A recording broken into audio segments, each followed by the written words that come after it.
હવે સમાચારો વિસ્તારથી।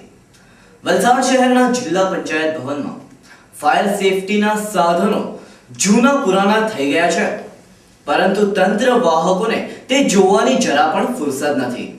એક અગત્યના વિભાગમાં જો આ હાલત હોય તો પછી બીજે તો આ લોકો શું ધ્યાન આપતા હશે?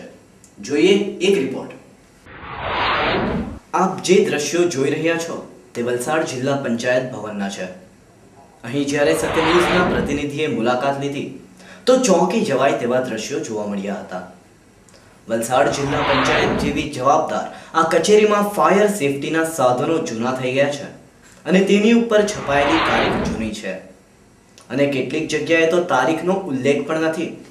ફાયર સેફટી માટેના સિલિન્ડર ઉપર કોઈ પણ એક્સપાયરી ડેટ નથી તેમજ મેન્યુફેક્ચરિંગ ડેટ 2007ની છે। સત્ય ન્યૂઝની ટીમે ફાયર સેફટી નિષ્ણાંત સાથે વાત કરી તો ચોંકાવનારી વિગતો જાણવા મળી કે ફાયર સેફટીના સિલિન્ડરની આવરતા એટલે કે વેલિડિટી 2 વર્ષની હોય છે, કારણ કે તેમાંનો પાવડર 2 વર્ષ પછી કોઈ કામનો રહેતો નથી।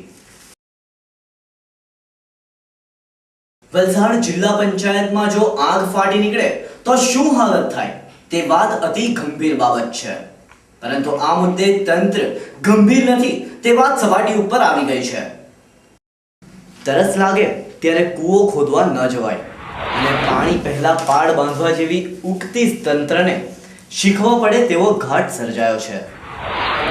નિષ્ણાંતોના મતે સેફટી સિલિન્ડરની સર્વિસ દર 3 મહિને કરાવવી જરૂરી હોય છે।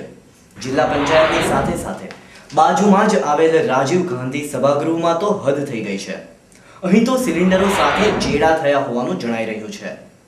અહીં રહેલા સિલિન્ડરો ઉપર તો એક્સપાયરી ડેટના સ્ટીકરો કાઢી નાખવામાં આવ્યા છે અને સિલિન્ડરો પણ 2005ની સાલના છે, ત્યારે હવે કોને દોષ દેવો તે તો તંત્ર વાહકોને જ ખબર।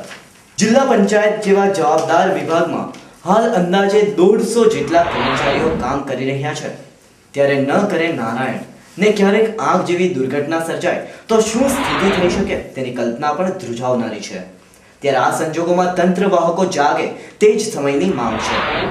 સત્ય ન્યૂઝ માટે વલસાડથી જય પટેલનો રિપોર્ટ।